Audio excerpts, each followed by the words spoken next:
Dis so spesiaal om so saam te kan wees op Kersdag. En wat 'n lekker Kersdag is dit nie met die reentjie wat val. En ek vertrou dat jy vandag ten minste iets gaan eet wat geslag is. My ou sê nou die dag, hy sê ons gaan bietjie bout en fillet eet vir Kersfees. En die vriend vra hom, hy sê nou waar kry julle dit? Waar koop jy dit? Hy sê nou sommer by Checkers, hoenderboutjie en 'n hoenderfilletjie. So of jy nou vandag hoender of steak of vark of bees eet net iets wat geslag is en vier dit saam met die familie. KFC werk ook, sê hulle. So dis daarom lekker om so saam te kan wees. As jy by ons kuier vandag, baie welkom. Jy is dalk familie wat saamgekom het. Dis vir ons 'n groot voorreg om almal hier te kan sien vir oggend. En ons sluit vanoggend af met ons reeks pryslose geskenk. Ons gesels al vir 4 weke lank oor hierdie gedagte dat Jesus Christus die geskenk is van alle geskenke. En ons gesels uit Jesaja 9 vers 5 en 6 waar hy profeteer oor hierdie Jesus, hierdie koning wat gaan kom en hy sê want 'n kind is vir ons gebore, 'n seun is aan ons gegee en die heerskappy is op sy skouers. En hy word genoem wonderbaar, raadsman, sterke God, ewige Vader, vredevors. Tot vermeerdering van die heerskappy en hoor mooi, en tot vrede sonder einde. Jesaja profeteer en hy sê hier kom 'n kind wat 'n koning gaan wees en ons noem hom wonderbaar, met ander woorde bonatuurlik, groter as die aarde, groter as die heelal. Hy's die een waar niks onmoontlik is in sy hand nie. Hy's ook 'n raadsman, hy's die een wat counsel, he's the counselor, hy troos, hy gee raad, hy gee leiding. Hy is ook die sterke God, wat in beheer is oor die fisiese wêreld, oor die geestelike wêreld, oor jou en my lewe. Hy regeer, maar hy's die ewige Vader, die bron van alles. Hy's die een wat gekom het om die liefde van die Vader te kommunikeer, sodat ons in sy huisgesin kan wees. En dan die laaste gedagte, hy het gekom as vredevors. Vredevors. Nou, ons almal hou van 'n stukkie vrede. Waar mens sou sê vir iemand, laat my net bietjie in vrede. Of ek het 'n behoefte aan 'n bietjie vrede. Né? Knik net 'n bietjie as jy so na besige jaar net 'n behoefte het, net aan vrede. Of dit nou op die plaas is of jou agterplaas is, maak nie saak nie. Of dit die tuinroete is of jou garden route is, maar jy soek 'n bietjie vrede die tyd van die jaar. En hulle vra ou oom en tannie wat al amper hier by die 60 jaar getroud is en nog al die tyd getroud en hulle vra nou hoe hou julle twee die vrede in hierdie huwelik? En hulle kyk na die oom en die oom wil so half nie antwoord nie, maar hou maar aan en hoe hou jy die vrede in hierdie huwelik? En hy sê, is 'n paar goed, selektiewe gehoor.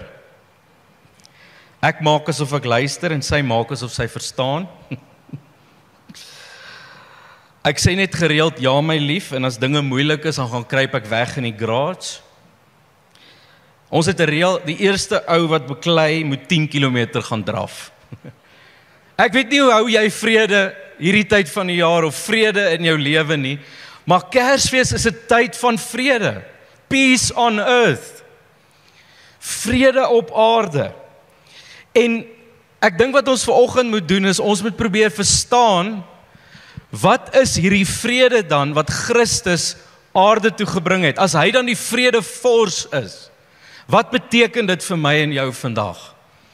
Ons almal ken die skrifgedeelte in Lukas 2 vers 14 waar die engele verskyn en hulle sing 'n lied vir die baba wat gebore is en hulle sing in vers 14: Ere aan God in die hoogste en vrede op aarde vir die mense in wie God 'n welbehae het. Dis waaroor Kersfees gaan, is die feit dat Christus gekom het om vrede op aarde te bring. Nou, wat ons nie besef nie, in hierdie skrifgedeelte lê daar iets van vrede, wat ons nie altyd wil oorgesels nie. Kyk, vrede is 'n positiewe ding. Maar hier lê 'n sleutel in hierdie skrifgedeelte, wat definieer wat is die vrede wat Christus op hierdie aarde gebring het. So partykeer om iets te verstaan, moet ons eers sê wat dit nie is nie. En soos wat ek die skrif lees en soos wat ek die geskiedenis sien, lyk dit vir my asof die vrede op aarde wat Christus gebring het, nie die afwesigheid is van oorlog en moord en slagting nie. Want oor die laaste 2000 jaar was dit die storie van die mensdom. So ek vermoed dat Christus nie self, net gekom het om vrede tussen nasies te bewerkstellig nie. Inteendeel skryf hy in Lukas 21, hy sê, moenie verbaas wees as jy hoor van oorloë en van, chaose in nasies en teen mekaar. Hy sê, hierdie dinge moet gebeur. Die tweede ding is, dit lyk vir my asof die vrede van wat Jesus bring op hierdie aarde nie noodwendig die afwesigheid van swaar kry is nie. Want ek en jy ken swaar kry op hierdie aarde. Ons leef in 'n gebroke liggaam, 'n gebroke wêreld. Jy ken swaar kry en dit lyk asof Jesus die vrede nie dit dadelik net kom aanspreek het nie. Wat hy wel sê in Johannes 16:33, hy sê, ek sê vir julle, sodat julle vrede mag vind. Hoe vind ons vrede? Dan sê hy, in hierdie wêreld gaan jy swaar kry ervaar, maar hou moed, want ek het die wêreld oorwin. Ons kyk partykeer na die ongelowiges, en ons sien, maar dit lyk nie of hulle swaar kry nie. Dit lyk of net ek wat nou Jesus volg swaar kry. En dis 'n verskriklike gedagte, maar dit is soms die waarheid. Ek meen, as jy die psalms gaan lees, dan sien jy vir Asaf, hy redeneer met God, hy sê, Here, ek sal 'n fiet, en ek kyk na diegene wat U nie dien nie, en hulle floreer, en ek is die een wat in sak en as lewe, en dan het hy hierdie gesprek met die Here, en op die einde van die dag, besef hy, daar lê 'n ander tipe vrede. Nou wat is hierdie vrede dan? As dit nie die afwesigheid is van oorlog en swaar kry nie, wat is dit? En hier is die ding, daar's 'n paar leidrade in die skrif, hier in die begin van Lukas, rondom wat hierdie vrede is wat hy wel bring. Onthou julle vir Sagaria, die pa van Johannes die Doper, hy het nie lekker geglo nie, toe maak die Here hom stil. En toe hy nou weer kon praat, toe profeteer hy oor sy eie kind. En hy sê die volgende, terwyl Johannes nog in die moederskoot is, sê hy, en jy, kindjie, profeet van die Allerhoogste, jy sal dit genoem word, en hoor mooi, want jy sal voor die Here uitloop, om sy paaie gereed te maak, en om sy volk in te lig, dat hulle verlos kan word deur die vergewing van hulle sondes, en om ons voete op die pad van vrede te plaas. Sagaria beleef hoe die Heilige Gees hom wys dat sy eie seun hierdie vredevors gaan dien. Want hierdie vredevors gaan kom en hy gaan ons verlos van sonde en hy gaan ons op die pad van vrede lei. Teruggou weer by Lukas 2, ere in die hoogste hemel en vrede op aarde. Met ander woorde, dis nie net innerlike vrede of in jou gedagtes nie, dis nie net vrede vir eendag in die hiernamaals nie. Die woord, die engele sing, daar's 'n vrede wat op aarde behoort, die dag toe Jesus sy voete op hierdie planeet gesit het. Maar dan, die laaste deel van hierdie skrif verduidelik eintlik vir ons wat hierdie vrede is. En hy sê, hierdie vrede wat op aarde is, wat Jesus bring, is vir die mense in wie God 'n welbehae het. Wat is welbehae? Dit is die guns en die genade van God wat rus op mense lewe. So dit lyk vir my, Asof Jesus nie net gekom het om ons swaar kry weg te vat, net nie, maar hy het gekom om 'n baie groter werk te doen, en dis om vrede te bring tussen my en God. Sodat God weer na my kyk met welbehae, met sy genade en met sy guns op my lewe. Kan ons as Christene betrokke raak in die wêreld om vrede te bring? Natuurlik, en ek gaan nou iets daaroor sê. Maar ons moet verstaan, die hoogste vorm van vrede is die wete, dat ek weet, dat ek in vrede met God leef. Dat daar vrede is tussen my en die Vader. Paulus skryf in Kolossense 1:9-10, skryf hy aan die kerk en hy sê, want God het dit goed gevind om die hele volheid in hom te plaas, dis Jesus, en in hom te laat woon, en om deur hom alles, luister mooi, ja alles op aarde en in die hemel met homself te versoen, deurdat hy vrede gebring het deur sy bloed aan die kruis. Ook julle was voorheen van hom vervreem, ja vyandig gesind teenoor hom, op grond van julle slegte dade, maar nou het hy julle deur sy menslike liggaam met homself versoen, sodat hy julle deur sy bloed en deur sy dood heilig en sonder foute en onberispelik voor God die Vader kan plaas. Jesus het aarde toe gekom om 'n werk van versoening te bring na die mens toe.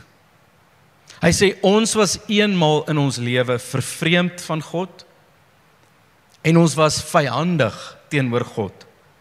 Paulus skryf dit in Romeine 5 ook, hy sê julle wat ver was, julle wat goddeloos was, julle wat sondaars was, julle wat vyande van God genoem was, het ek dan nou lief gehad. Hy sê ek het julle voordat julle my gekies het, ek julle lief gehad.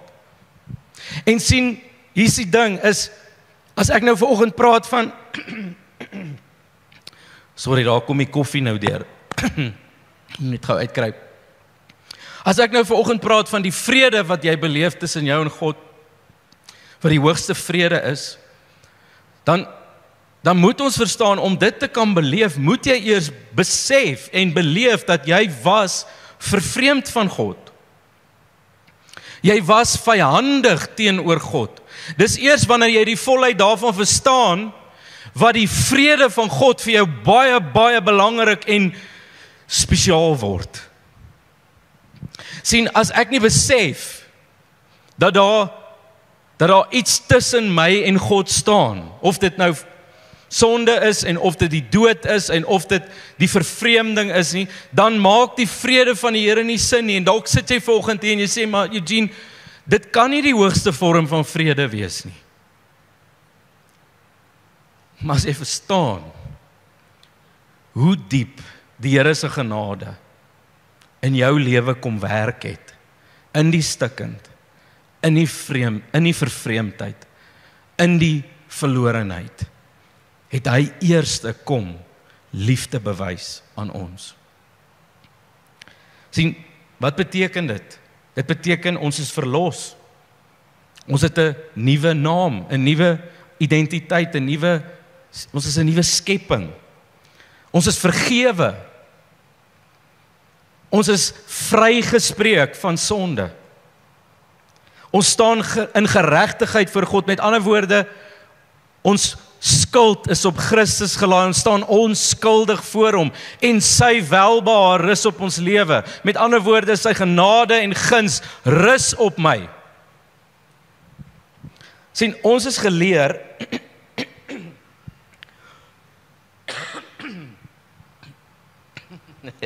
nee, daar gaan hy, ekskuus julle, hierdie reën. Ek kom ons van die Vrystaat en daar nies ons van styfmeel. Hier weet ek nie waarvoor ons nies nie.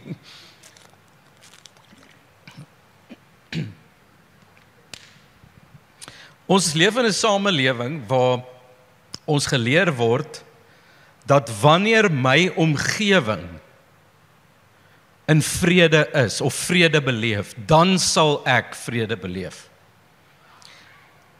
As die dinge om ons rustig raak, dan sal vrede na ons toe kom, en die woord draai dit presies om. En hy sê, Christus bring 'n vrede wat verby tyd gaan, wat buite omstandighede lê. Dis 'n vrede tussen jou en God. Dis die belewenis van, ek het verhouding met hom, ek het toegang, ek is vrygespreek. Een van my gunsteling teoloë, J.I. Packer, sê dit so, hy sê, there is no peace like the peace of those whose minds are possessed with full assurance that they have known God and God has known them. As jy vanoggend hier sit en jy weet waarvan ek praat, maar jy dalk vergeet wat dit beteken om vrede te hê met jou Vader, dan is vanoggend die oomblik waar hy jou uitnooi. Sien, sy vrede het nooit weggegaan nie, sy vrede het nooit geskuif nie, dit is joune. Dis 'n geskenk, dis die grootste geskenk, dis iets wat jy kan beleef, nou, hier op aarde. Vrede tussen my en God. Sien, maar die godsdienstige sisteem, so die wêreldse sisteem verduidelik vir ons, as jy vrede om jou het, dan sal jy vrede in jou beleef. Die godsdienstige sisteem werk so, dat ek is verantwoordelik om die vrede tussen my en God te bestuur. So ja, hy gee aanvanklik vrede, maar dan is dit my werk om seker te maak, die verhouding bly in orde. En iets daarvan is waar, maar jy moet verstaan, is God het juis in ons hulpeloosheid, in ons hopeloosheid, want sien, toe ons in sonde was, toe jy vervreemd was, en jy vyandig teenoor God was, kon jy niks doen, om dit te verander nie. Dis hoekom God die Vader, sy Seun, die vredevors gestuur het, om vrede te bewerkstellig tussen my en jou, tussen my en die Vader.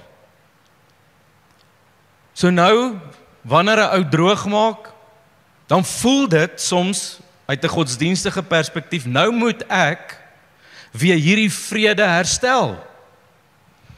Deur dit te doen, deur hierdie ding te maak werk, deur meer te doen vir die Here.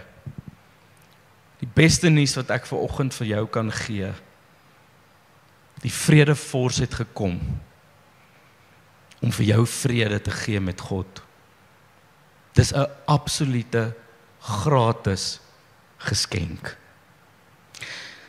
Sien, tweedens, wanneer ek die vrede van die Here beleef en ek staan in vrede met hom, gebeur daar iets met my, iets verander binne in my. Dis nie net innerlike vrede nie, maar daar word iets in my geaktiveer wanneer ek vrede tussen my en God beleef. Paulus verduidelik dit so in 2 Korintiërs 5:17, hy sê, daarom, as iemand in Christus is hy 'n nuwe skepping. Die ou dinge het verbygegaan, kyk, alles het nuut geword. Dit alles kom van God af, wat ons deur Christus met homself versoen het, en hoor mooi, en aan ons die bediening van versoening gegee het. Ons tree dan op as gesante of gestuurdes ter wille van Christus, asof God self deur ons 'n beroep op julle doen. Ons pleit by julle om Jesus Christus ontwil, laat julle met God versoen. Ek pleit vanoggend by jou, laat jou met God versoen. Maar wanneer daar vrede is tussen jou en die Vader, gebeur hierdie stuk roeping binne in jou. Dat die vrede wat die Here vir jou het, gaan ook deur jou lewe geopenbaar word op hierdie aarde. Ons word 'n gestuurde, ons word 'n geroepene, 'n gesalfde, 'n ambassadeur van vrede in hierdie wêreld. Sien, my hele uitkyk verander oor die lewe. Ek is nie heeltyd besig om mee te soek vir wat ons noem wêreldse vrede nie. Ek is nie besig om die hele tyd onvergenoeg te wees omdat daar nie vrede om my is nie. Ek is besig om te kyk waar die Here my wil stuur as 'n vredemaker. Jesus sê in die bergpredikasie, een van die mooiste gedeeltes waar hy verduidelik hoe die koninkryk werk, hy sê, "Blessed are the peacemakers." Geseënd is die vredemakers, want hulle sal genoem word die kinders van God. Hy roep ons as vredemakers in hierdie wêreld. Een van die vrugte van die Gees is vrede. Dis 'n vrug in jou lewe wat die Here vir jou gee om met ander te deel. Jy het ooit 'n vrugteboom gesien sy eie vrugte eet? As jy het, kom asseblief vorentoe na die tyd dat ons jou kan help. Nee, dis die vrug van vrede wat die Here vir jou gee, sodat jy 'n vredemaker in jou wêreld kan wees. Hierdie woord vrede in die Ou Testament is shalom. Shalom, wat beteken completeness, wholeness, justice, welfare, health, contentment, peace with God, peace in relationship with others, and peace from war. Sien, maar dit begin eerstens dat ek vrede het met God en dan stuur hy my as 'n ambassadeur van die shalom van God. Dis hoekom as jy in Openbaring lees, dan sê dit dat daar 'n nuwe hemel en 'n nuwe aarde wag en hy praat van die nuwe Jerusalem. Die laaste deel van Jerusalem is die woord peace, shalom, wat heers. So eendag as ons by hom is, sal ons die volheid van hierdie vrede beleef. Vrede met hom, vrede met mekaar. Sien, dis 'n moeilike een. Ons verstaan nie vrede met hom, maar 10 teenoor net soos ek, het jy hierdie week bietjie striwelinge gehad met jou familie. Knik net saggies. Ag, julle is nou so mooi heilig, julle wil nie eerlik wees nie. Nee, ek gaan nie bout maak, nee, ouma maak die bout. Nee, kom ons doen dit by my huis, daar's genoeg spasie vir almal. Nee, maar suster het al verlede jaar gesê, dis nou my beurt. Ken julle hierdie tipe fights, hierdie... En nou sit jy op Kersdag en jy is beknorrig vir mekaar. Ons moet ons nou gaan fees vier, so kom ons gaan na maar kerk toe en hoop dit help, dat daar net vrede is in die huis. Sien, maar die vrede wat die Here vir ons gee, is genoeg, sodat ons in vrede met mekaar kan leef. Hierdie shalom, wat hy gee, is iets wat ek nou op aarde kan beleef. So, hoe begin dit? Hoe werk dit? As ek dan nou in vrede met God leef, hoe word ek 'n ambassadeur van vrede op hierdie aarde? Wel, waar begin 'n ou? In jou huis. Vra jouself die vraag, is my huis 'n huis van shalom, vrede? Is daar vrede in my huwelik? Of is daar kort oorlogies wat uitbreek, wat eskaleer en dan net voor dit te rof raak, dan gaan ons maar net weer aan, maar ons weet eendag kom daar 'n massiewe oorlog. Is daar vrede tussen jou en jou kinders? Dalk jou volwasse kinders.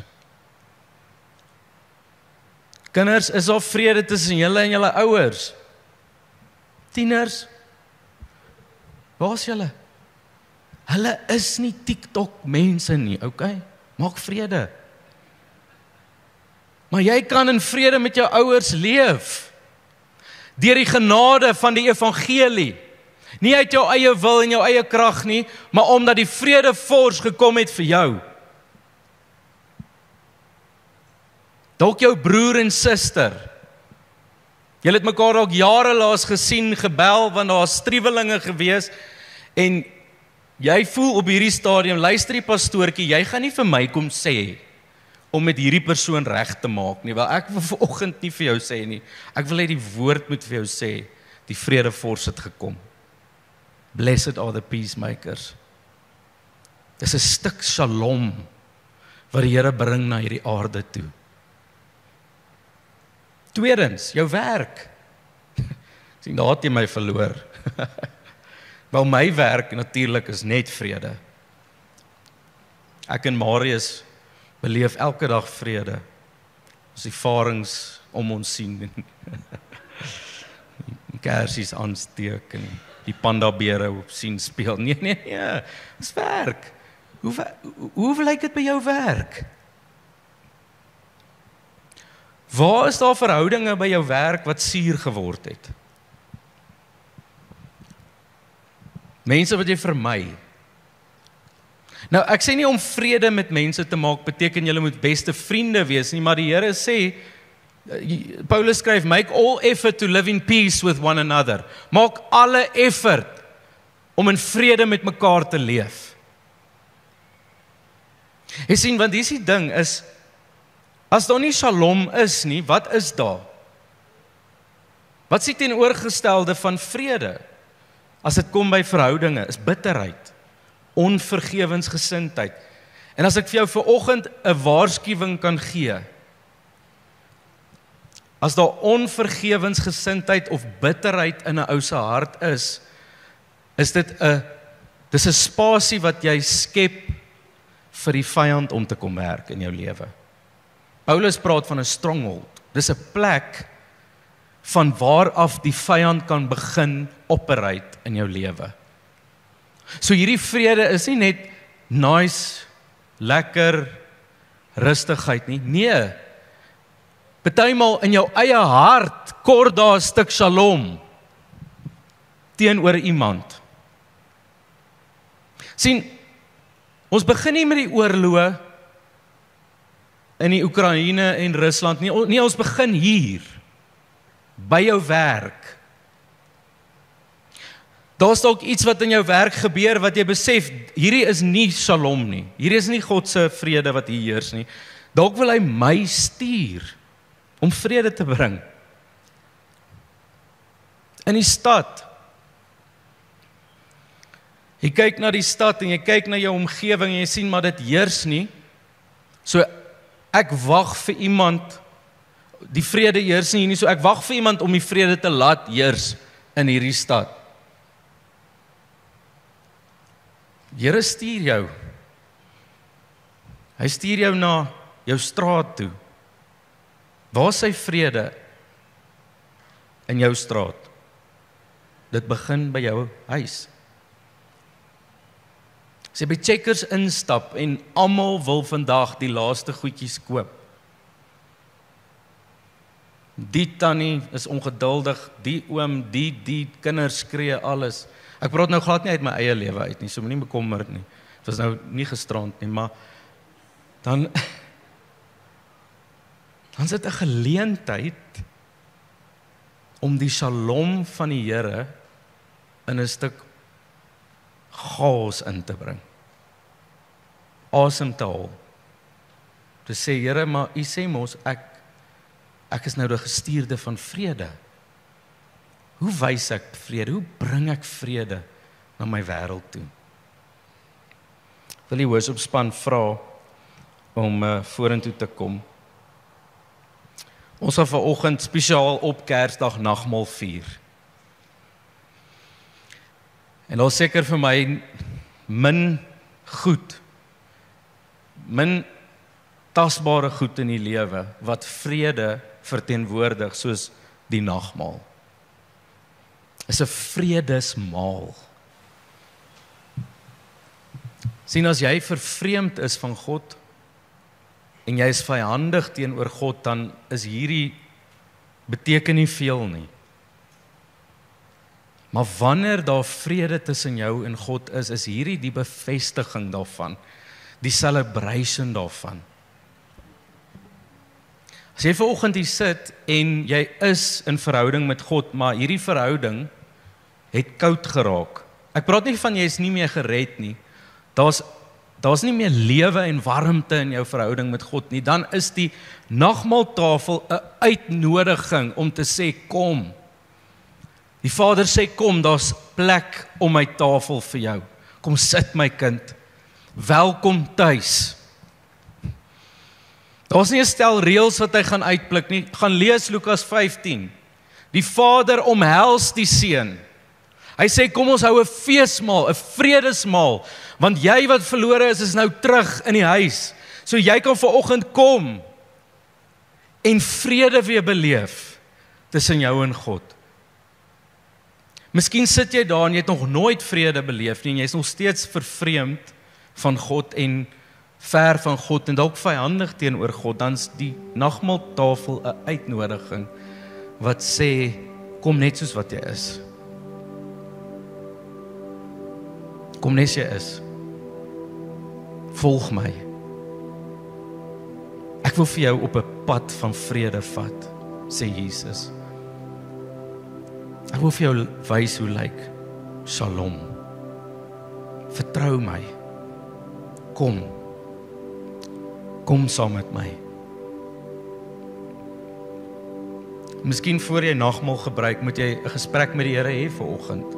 Eerlike gesprek om te sê, Here, ek voel vervreemd.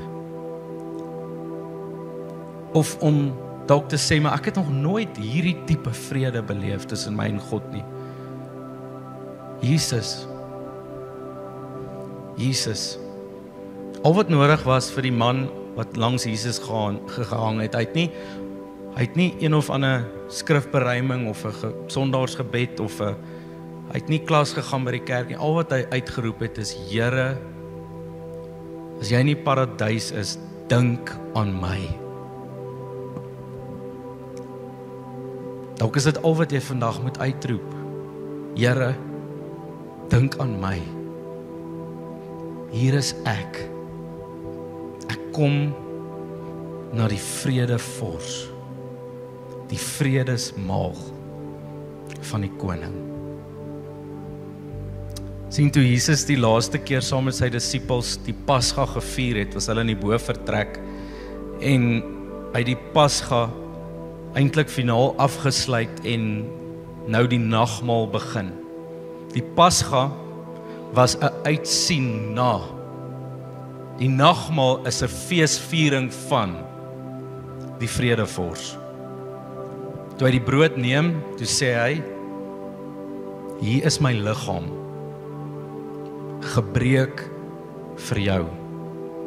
Ek gee my liggaam as 'n offer, wat sal vrede bring vir ewig tussen jou en God. Hy het die sappies geneem of die wyn, en hy het gesê, hierdie wyn is 'n simbool van my bloed, wat dit moontlik maak vir jou om in die nuwe verbond van vrede met God te leef. So as jy vanoggend kom en jy vat 'n stukkie brood en jy vat 'n kelkie druiwesap, sien jouself sit, saam Christus, sien hoe jy fees vier, dat hy jou vredevors is. As jy miskien nie is hier vanoggend en jy weet nie hoe werk die nagmaal nie, in ons gemeente het ons tafels voor en aan die kante en agter, en 'n klein bietjie sap en 'n klein broodjie, so jy is welkom om, as ons nou opstaan, sommer vorentoe te kom of agtertoe te beweeg en vir jouself 'n sap en 'n broodjie kry. En dalk wil jy dit vanoggend met iemand deel, of op jou eie, wil jy fees vier vanoggend, dat hy jou vredevors is. Wie mag nagmaal gebruik? Almal wat in Christus is.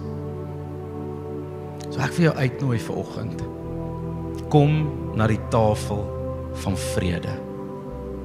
Kom ons staan.